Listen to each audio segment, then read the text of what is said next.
Si Melody gusto mo makausap? Melody, bakit ako? Malay ko, ikaw daw gusto mo makausap eh. Wait lang. Oo nga, miss mo na. Makikinig ko. Hello? Hello? Melody? Are you free tonight? Can I invite you out? Huwag kang mag-alala, ano ko ba? Mabait ako. Kahit hindi tulog. Okay, sige. Sige na nga. Pero magsama tayo ng mga friends ko. Okay lang? Oo naman, sure, oo. No problem. Okay, bye. Okay. Nung dinate ko siya, nakamotor kami. Nakamotor? May mga, kasi doon, mga mountains or mga hills na nag-overheat yung motor ko on the way up. Oo, tapos? Gusto mong ba ang motor? Tumumba kami dalawa. Gusto mong ba ang motor? Pero Did you dahan-dahan get naman kasi unforgettable na yung date Of na yun. course, Kasi ha? hindi talaga niya makakalimutan yun. Memorable pala yung first date ninyo, no? Ang hirap kaya maging flight attendant, lalo na yung mga seniors. Naku, alam mo, madalas sila na yung tinutulungan tapos sila pa yung masungit. Alam mo, sa family business namin, marami rin ganyan. Hmm? Actually, napagkakamalan nga akong masungit, suplado. Pero ang totoo niyan, tahimik lang talaga ako. Yung daddy ko, yun masungit. Daddy ko talaga. Pero alam mo, bata pa lang ako, lagi niya na ako pinapagalitan.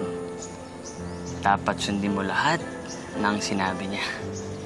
Kung hindi, pali nga abutin mo.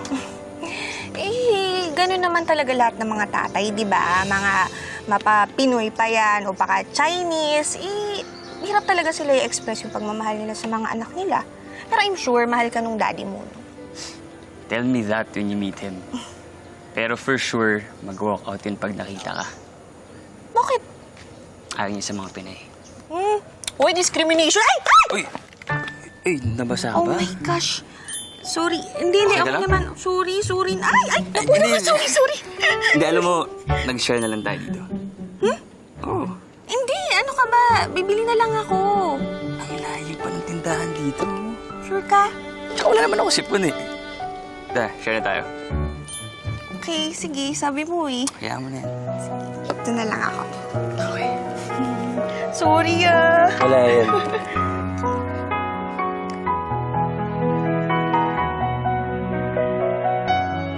Mula noon, naging madalas na ang pagkikita ni na Richard at Melody, kaya unti-unti na ring nagkalapit ang loob nila sa isa't isa.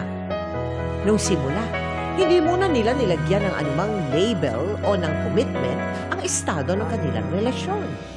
Hanggang sa Wow! Ang ganda naman nito.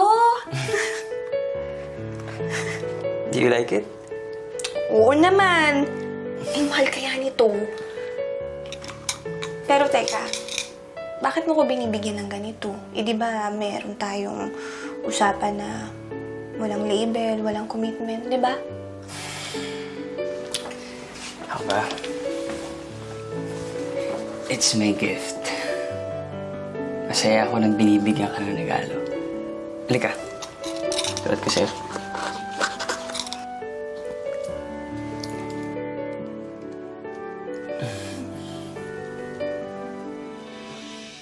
Melody?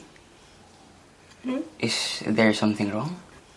Napapansin ko na parang something's bothering you. Hindi ka ba sa akin sinasabi? Honestly, Richard, dapat ko nang sabihin sa'yo to eh, bago pa tayo maging sobrang close sa isa't isa. What do you mean? Ano kasi, may boyfriend na ako.